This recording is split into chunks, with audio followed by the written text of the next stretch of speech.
Hello, Internet. I'm Matt. And I'm Monster Punter. And this is the Parallax Scrolling Podcast, where we give you our perspective on video games and the news that affects them. In a hurry today, because we are running out of time. We actually have somewhere we got to be, and we don't have a whole lot of time, but we wanted to get this out. So, first off, any news on game updates you've been playing? So, apparently the last chapter of Trails into Reverie... Yeah. Or not in Trails into Reverie. Trails into Azure is really long compared to all the other chapters, and I'm still making my way through it. I have one more dungeon that I know I need to get through because I'm in it right now, and I presume there's another dungeon afterwards because the big bad hasn't been beaten yet, and the bad I'm going after right now is a minor bad. That sounds bad. It's bad. Okay. It's a bunch of crazy people, too. I'm telling you, nuts. Oh, fun times. Well, for me, I'm trying to get a little bit more Monster Hunter Rise in, but I've been having the snowbird of death, as I call it, where... It's the owls. Okay, but there's snow owls, so there's snow birds. Thank you. Anyhow, the whole point being is that if you're playing on Xbox, every once in a while, the save birds that show up in the lower right corner tend to sit there for way longer than they should, and it just locks the game up.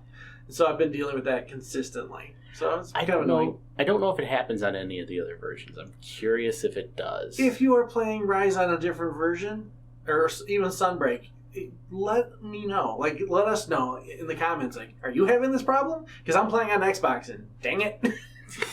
Other than that, though, I have been also playing a game called Chicory, and it's a puzzle painting game. Like, you actually have a magical brush, and you're filling the world with color. And Okami. No, it's not Okami, but it's very much a mental journey game. It's something I realized as I was playing it. And I've been noticing that every time I'm like, hey, this looks like a cool indie game, it's trying to push the boundaries on my mental stability, and I'm kind of like, why? Like, it deals with problems of, like, depression and self-worth and all these things. It's like, I'm already dealing with that on my own outside of this game. And in fact, I was talking to my brother about it last night, and he said, man, I just want to shoot robots and aliens, and why do I always got to do this stuff? There's plenty of games where you can shoot robots and aliens that don't delve into the human psyche, among other things, very much whatsoever. But a lot of those are older, or they suck. So it's just kind of that point. But at the end, at any rate, yeah, indie games are where basically all the innovation is at nowadays. Yeah. And if it works in the indie scene, you end up seeing it in AAA games down the line. AAA games, oh, yeah. I love AAA games. Don't make no bones about it. Love AAA games. But when you're investing hundreds of millions of dollars potentially, you are not going to take the same risks that somebody sitting in their garage making an indie game might do. Because they're willing to take risks. They're, the small development house, they want to get recognized and known, so they're going to try something kooky, new, and different. And hopefully that works for them. That's, I bet, how it works. I commend that because some of their ideas will make it up to AAA. Oh yeah, no, it's all great, but at the same time, having it happen too often, it just gets overwhelming. Then again,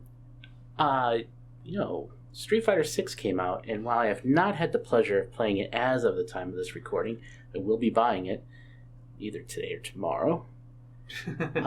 You can create your fighter, and you fight other people on the street, including grandmas. Well, the question is, here's the big question with that one. How ugly can we make them? Oh, man, I'm looking to make the fuggliest guy around. Because if we can go to those levels of Dark Souls or Elden Ring, and if we can make those levels of ugly, whoo boy. But like, it's Mass Effect had a... I was actually going to bring that up. Dude. So real quick, semi-emotional shout out to our friend Joe, who we lost 2 years ago this month, actually. But when shout out to him. 2 years in a week. 2 years in a week, yep. When we first started playing Mass Effect, we were all having a great time.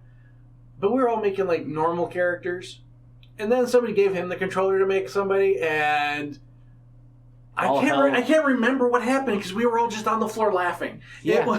He made the ugliest dude, and it was so enjoyable. Yep. He made making ugly characters fun. So, love you, Joe. Miss you. Definitely miss Joe. Joe was great. Yes. But yes, putting all that aside for just a moment. Oh, yeah, absolutely. Fighting grandmas? I mean, come on, Capcom. I mean, why wouldn't you, though? Dude, I'm going to find all the grandmas and beat them down. Grandma, right? I'm going to make them pay. I'm going to make them pay for whatever. I don't know what you did in your life, Grandma, but you're getting beat down for it. Please don't take that out of context. Please don't clip that and send that anywhere. Hint, hint. We're talking about Street Fighter 6. Thank you very much. That's okay. All they need is that one sentence, and your life is over. Well, we should get into our conversation because, like I said, we are short on time today. But haven't gotten the comments back for your questions. Or, that's a weird statement. Sorry. I haven't got back your comments from my questions. Yeah, I haven't seen any. Not yet. So we're going to give that a little bit more time before we come back to those. Just repeat that conversation. But for those of you who didn't watch or listen to the last episode, here's my question for you, gamers. How dark is too dark? And I'm not talking about theme. I'm not talking about like setting. I'm talking about actual visual darkness. How dark does it get for you to be like, this game is not fun because I can't see what the heck I'm doing? So let us know in the comments down below, and we're going to get into our news. There's some games leaving Game Pass soon. And if you have not played one in particular, I think you should. I'm going to buy it. I have not bought it because it's been on Game Pass, but now that it's going off of Game Pass, I will be purchasing it. I think that's the thing, is when a game's on Game Pass, you don't feel the urge to buy it, but the minute it leaves Game Pass, and I think this is the trick, this is the hook, once it leaves, then you have that desperation of, I need to get this right now. Well, I know I'm going to be playing it at some point in the future, especially since it's a multiplayer game, but TMNT Shredder's Revenge is being taken off of Game Pass this month. Right. So... And if you want to play as the most broken character, April O'Neil, you need to buy that game. Dude, she's disgusting. She's absolutely disgusting on the battlefield. It's beat 'em ups have seen something of a resurgence. Yep. And this is one of the headline games as far as I'm concerned. Yeah, it's good stuff. Still want to play River City Girls too. Yes, have not played that yet. Yeah, definitely gotta get into that. I'm liking how that one's going out. Speaking of things leaving, I have one big story I want to talk about, and this is that there's been an emulator system out there for over 20 years now called Dolphin. Mm-hmm. And Dolphin, it lets you play Wii U games and I believe GameCube. Well, they've been growing so well. It's a GameCube emulator first and foremost. But it is also a Wii emulator. So what they wanted to do was release it on Steam. I, in fact, remember seeing the advertisement in my Discovery queue. They're getting taken off of Steam immediately because Nintendo's got involved. There's a shocker. But here's the trick. Here's the kick. I didn't realize this at first. Valve notified Nintendo. Valve went out of their way to contact Nintendo's lawyers and say, hey, this emulator's coming out of our system. What do you want to do about it? That's just wrong. Well, Modern Vintage Gamer has a great channel, and he's also a programmer. So he looked into the Dolphin code. There is some Nintendo keys hard-coded into the emulator, and so those are basically Nintendo property, so they actually probably have cause to bring it down. Okay. They need to... It just feels weird that Valve would go out of their way, like they physically got involved in the situation. Have you seen Nintendo? They're super litigious. Whether they're in the right or not, Nintendo is going to sue you and make you spend money. And we're talking about two juggernauts in gaming. Valve, who doesn't make they can't say that anymore. I was going to say they don't make a single piece of hardware, but they do now. But Nintendo's been doing it forever. How do you put it? Like, that's millions of dollars spent even if you win over an emulator that you put on your webpage. I'm not totally into the legalese, but I think Valve is actually protected.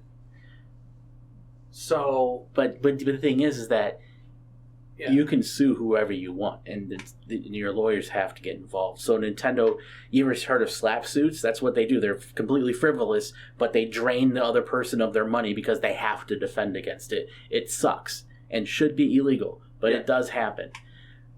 So Valve bringing that up could be one of those, we want to avoid litigation from Nintendo against us. Here's the thing. And I guess, but it just feels like at the same time, had Nintendo come up and said, hey, we found this emulator, would you take it down? I'm sure Valve would have been like, yeah, sure. But it's the fact that Valve sought them out instead. But the thing is here's the other thing. Valve would be fighting this fight over something that they get no money from. It's an emulator. Well, right, but like I'm saying, that there's not even a fight. It would be like Nintendo would come to them and they'd be like, oh, sorry, yeah, we'll get rid of it right away. Like, I don't think they'd be fighting anything. It's just it just feels weird. It doesn't feel right. They would only be fighting for PR at that point. But at least at this particular point in time, if the Dolphin emulator was recoded to say, hey, input your Nintendo key, then they can get by. Because there would be no official Nintendo code. The Nintendo code would be provided by the user at that point. Okay. And so their emulator would be fine. Well, I guess the reason I saw this story and I really wanted to talk about it is I wanted to talk about emulators because it's something we've talked about before. Sure. Video game preservation and whatnot. Considering Nintendo's track record for putting stuff out, mainly it's kind of about Mountain Nintendo, really. Why is this such a problem for them? They don't support the hardware anymore. They don't support the software anymore. Why are they so clingy to something that everyone can easily get access to? Because they sell it on, over the course of history, they've sold the same game over and over and over again on their separate game stores. You had Super Nintendo games on the Wii shop. You had Super Nintendo games on the 3DS shop. You had, Nintendo games on the Wii U shop. And you got Nintendo games on the Switch shop. They want to sell you Super Mario World 5 separate times. And that's how they've been doing it.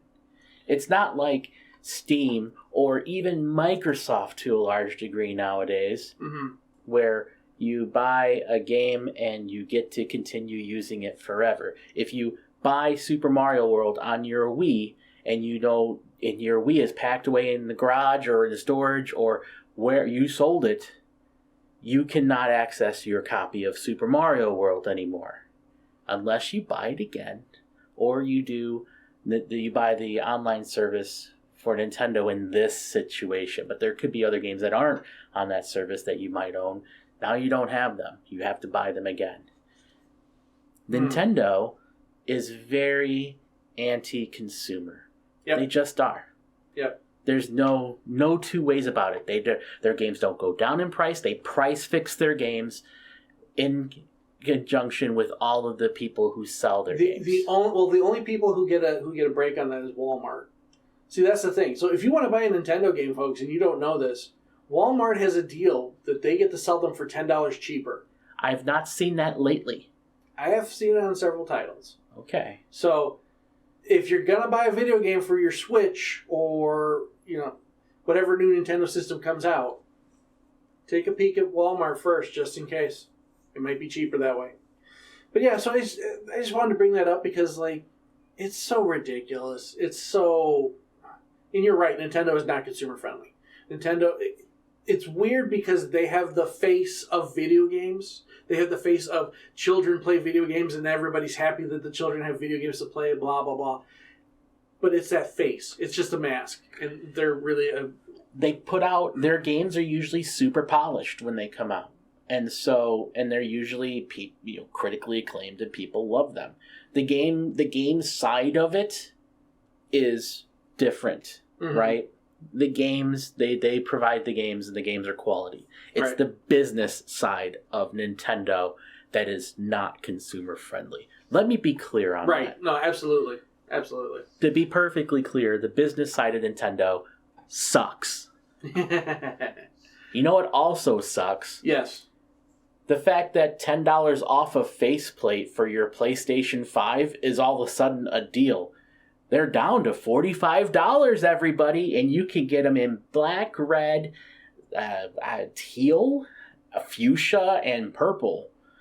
So have at it. Yeah, that's okay. My faceplate is beige.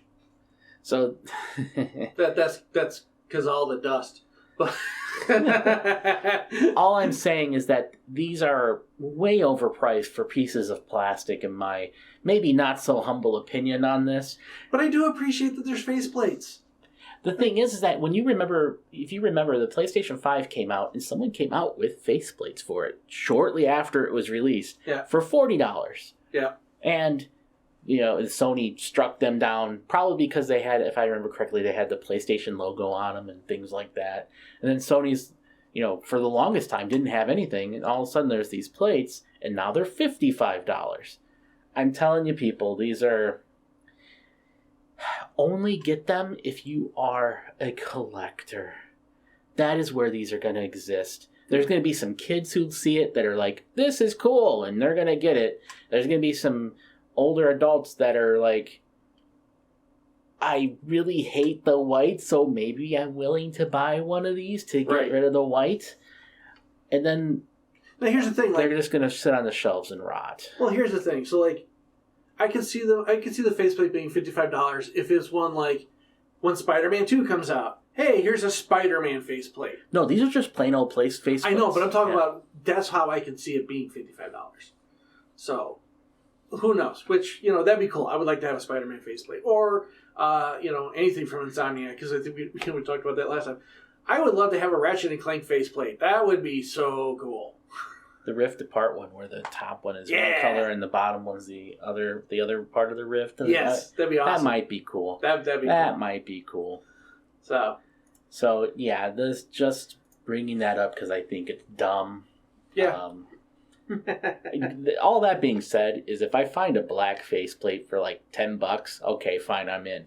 But definitely. Something like it's nice to have the white system, but at the same time, it's nice to be able to like interchange that and have it be something else too. So yeah. So do you have anything else? No, I don't.